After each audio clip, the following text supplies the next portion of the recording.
একাত্তরের যুদ্ধ দেখিনি, দেখিনি 52-র ভাষা আন্দোলন, দেখছি 24-এর নির্মম বর্বরতা। অধিকার চাওয়াতে জ্বরে যাচ্ছে হাজারো নিরীহ ভাই বোনের তাজা প্রাণ। 1971 সালে লক্ষ শহীদের প্রাণের বিনিময়ে আমরা এই দেশ পেয়েছিলাম। স্বাধীন করেছিল মুক্তিযোদ্ধারা। আসলে কি আমাদের দেশ স্বাধীন আছে? আমরা কি স্বাধীনভাবে এই দেশে চলাফেরা করতে পারি? আমরা কি আমাদের অধিকারগুলো আদায় করে নিতে পারি? না, পারি না। আমরা যখনই অধিকার আদায় করতে চাই তখনই জ্বরে যায় হাজারো নিরীহ ভাই বোনের প্রাণ। হ্যালো এভরিওয়ান, আসসালামু আলাইকুম। বরাবরের মতো আবারও নতুন একটি ভিডিও নিয়ে চলে আসলাম। কাছে এবং দূরে যে যেখান থেকে আমার ভিডিওটি দেখছেন, আশা করছি সবাই ভালো আছেন। আমরাও ভালো আছি, কিন্তু দেশের যে অবস্থা সেগুলো নিয়ে আজকের ভিডিওতে একটু আলোচনা করব। দেশের অবস্থা ভালো না থাকলে আর দেশের যে মানুষের কি একটা দুর্গতি আর কি আন্দোলন চলছে সেগুলো দেখলে কিন্তু আসলে ভালো লাগে না, মন মানসিকতা কিন্তু খারাপ। টিভিতে সারাক্ষণ এই খবরগুলো লাগিয়ে দেখছি, তো ভাবলাম যে আজকের ভিডিওতে সেগুলো নিয়ে আলোচনা করি, একটু কথা বলি। কেউ না কেউ তো আমার ভিডিওটা দেখবে। আসলে আমাদের তো বলার কোনো জায়গা নেই, আমরা নিরীহ মানুষ, কিন্তু যারা মাঠে নেমে আন্দোলন করছে আমি বলবো তাদের সাহসের অভাব নেই। কত সাহস নিয়ে অধিকার আদায় করার জন্য মাঠে নেমে গেছে, আমরা কিন্তু তা পারি না বলে ভুল হবে। এই আন্দোলনগুলো যখন টিভিতে দেখি ইচ্ছে করে নিজেও গিয়ে আন্দোলন শুরু করে দিই।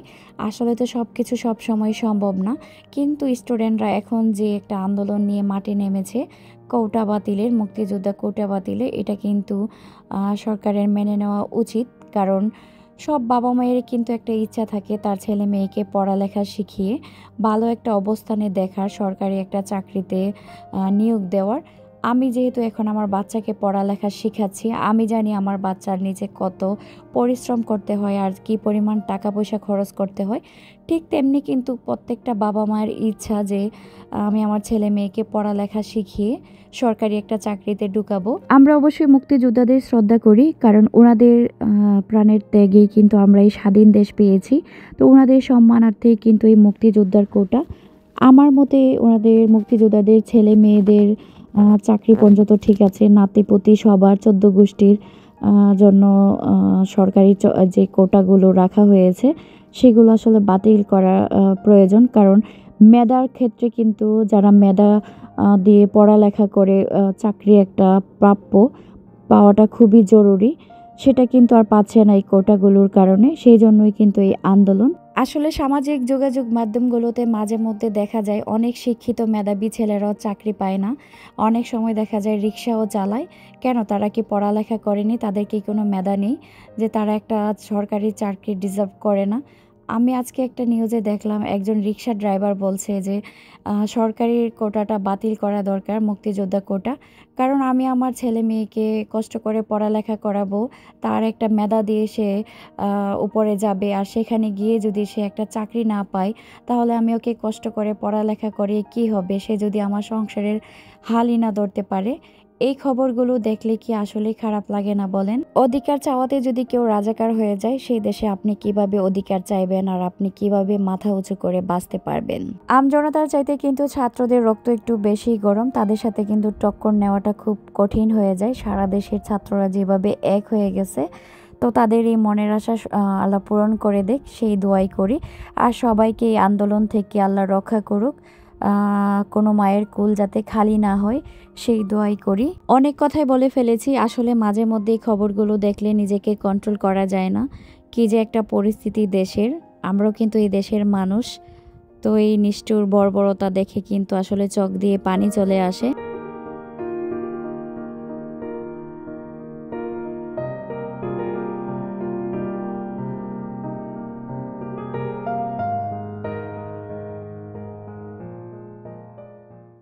যাই হোক, দেশের এই করুণ পরিস্থিতি সম্পর্কে কিন্তু অনেক কিছু বললাম।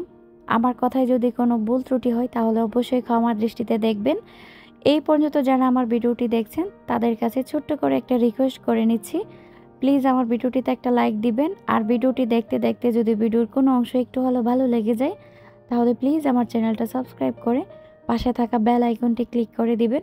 আমি যদি কোনো নতুন ভিডিও আপলোড করি সাথে সাথে আপনাদের কাছে নোটিফিকেশন চলে যাবে, আর আপনারা কিন্তু সময় সুযোগ করে আমার ভিডিওটা দেখে নিতে পারবেন। আমার এই ছোট্ট পরিবারটাকে যারা ভালোবেসে আপন করে নিচ্ছেন তাদের প্রতি রইল অনেক অনেক ভালোবাসা। এখন ভিডিও প্রসঙ্গে কিছু বলি। আমার কিন্তু 3 ছেলের পরীক্ষা চলছে। আজকে অবশ্য বড় ছেলের পরীক্ষা ছিল না, ও বাসায় আছে। তো ছোট দুইটার পরীক্ষা, দুইজনের কিন্তু 2 টাইমে পরীক্ষা পড়েছে। ছোটটার 8:30টায় শুরু হয় আর মেজোটার কিন্তু 10:30টায়।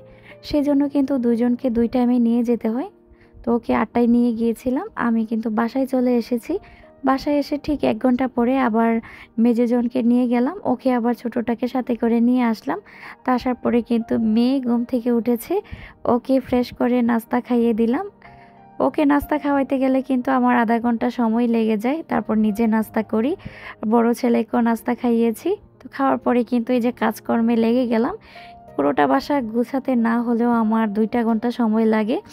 তো যেদিন একটু কাজ বেশি থাকে, বাইরে যেতে হয়, সেই দিনগুলোতে একটু তাড়াহুড়ো করে কাজ করার চেষ্টা করি 1 ঘন্টার ভিতরে যাতে আমি সব কাজ কমপ্লিট করতে পারি। আমি কিন্তু এই যে কাজে আসার আগে খালা কাটাকাটি করে দেয়, তো আমি যতটুকু সম্ভব রান্নাটা বসিয়ে দিই। আর ইদানিং কেন জানে গ্যাসে খুব সমস্যা হচ্ছে, গ্যাসই থাকে না, রান্না করতে গেলে খুবই প্রবলেম হচ্ছে। অল্প একটু গ্যাস থাকে, দেখা যায় যেখানে 10 মিনিটের রান্না সেখানে আধা ঘন্টা সময় লাগছে।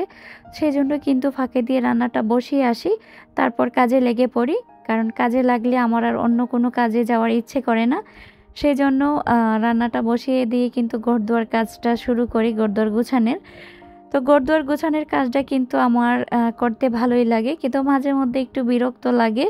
আমি কিন্তু সব সময় গুছিয়ে কাজ করার চেষ্টা করি। আমার কাছে গুছানো কাজগুলো একটু বেশি ভালো লাগে। গুছানো কাজ করলে দেখবেন যে নিজের কাছেও একটা শান্তি কাজ করে, নিজের মনের ভিতরে একটা শান্তি লাগে গুছানো কাজ দেখলে। অনেক দিন ধরে বাসার ল্যাপটপটা পরিষ্কার করা হয় না। এটা খোলার পর দেখলাম যে এটার অবস্থা খুবই খারাপ, চারদিকে বালু পড়ে অবস্থা খারাপ হয়ে আছে। এটা কিন্তু একটা মেডিসিনের সাহায্যে আমি সুন্দর করে পরিষ্কার করে নিলাম। এখন টিভিটা পরিষ্কার করে নিচ্ছি। যে মেডিসিনটা ব্যবহার করেছি আসলে এটার নামটা আমার এখন খেয়াল নেই। এটা কিন্তু আমি মোবাইলের দোকান থেকে কিনে এনেছি।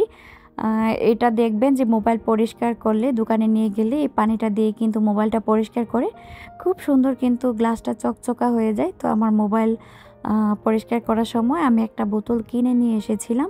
তো এই পানিটা দিয়ে কিন্তু আপনাদের বাসার টিভি থেকে শুরু করে মোবাইল, তারপর ল্যাপটপের গ্লাস সুন্দর করে পরিষ্কার করতে পারেন। এটা যদি টিভি বা ল্যাপটপের ভিতরে যায় তাহলে কোনো সমস্যা হয় না, আর খুব সুন্দর কিন্তু চকচকা হয়ে যায়।